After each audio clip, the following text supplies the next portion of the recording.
आखिर क्या हुआ जब एक साधु चुपके से निधिवन में घुस गया और उसके बाद जो वहाँ चमत्कार हुआ उसे देखकर आपके होश उड़ जाएंगे। नमस्कार दोस्तों, आप देख रहे हैं मंदिर इंडिया यूट्यूब चैनल। अगर वीडियो पसंद आए तो लाइक शेयर और चैनल को सब्सक्राइब करके बेल आइकन को जरूर प्रेस कर दीजिएगा और एक बार सच्चे शिव भक्त कमेंट बॉक्स में हर हर महादेव जरूर लिखिएगा। यह घटना है उन साधु महाराज की जिन्होंने मात्र 17 वर्ष की उम्र में अपना घर त्याग दिया और परमात्मा के आत्मा में लीन हो गए। नर्मदेश्वर महाराज अलग अलग तीर्थ स्थानों पर घुमा करते थे और उन्होंने भगवान को ही अपना सब कुछ मान लिया था। लगभग 35 वर्ष की आयु में उनका मथुरा वृंदावन आना हुआ और वहाँ की भक्ति में वो रम गए। जब उन्होंने वृंदावन के निधिवन के बारे में सुना कि यहाँ रात्रि में स्वयं भगवान आते हैं, वो गोपियों के साथ रास रचाते हैं, तो ये जानकर उन्हें बहुत हैरानी हुई। उस जगह का चमत्कार वो अपनी आंखों से देखना चाहता था। चूँकि निधिवन बहुत ही शांत जगह है जहाँ भगवान के आराधना बड़े ही ध्यान से की जा सकती है। ऐसे में निधिवन के एक कोने में नर्मदेश्वर महाराज भगवान के ध्यान में लीन हो गए। देखते ही देखते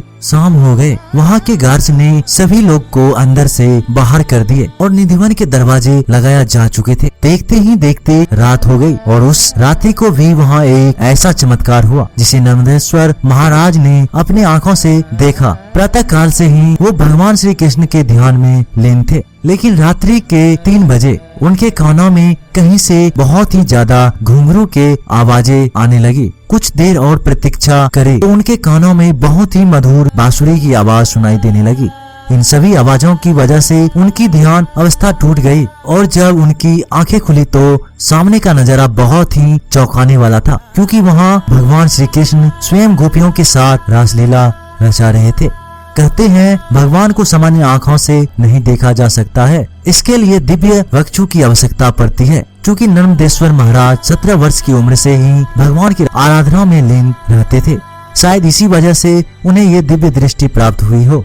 लेकिन एक निश्चित समय तक नजारा को देखने के बाद अचानक से उन्हें चक्कर आने लगे और वे उसी स्थान पर बेहोश हो गए। सुबह जब उनकी आंखें खुली तो वे उसी निधिवन में मौजूद थे और भगवान के दर्शन पाकर धन्य धन्य हो चुके थे। उन्होंने कुछ खास लोगों को इसके बारे में बताया, लेकिन किसी ने उनकी इस बात पर यकीन नहीं किया, जिसके बाद नर्मदेश्वर महाराज वृंदावन के ही होकर रह गए। इसके बाद उन्होंने कोई तीर्थ नहीं किया, उन्होंने वृंदावन को ही अपना समस्त तीर्थ मान लिया।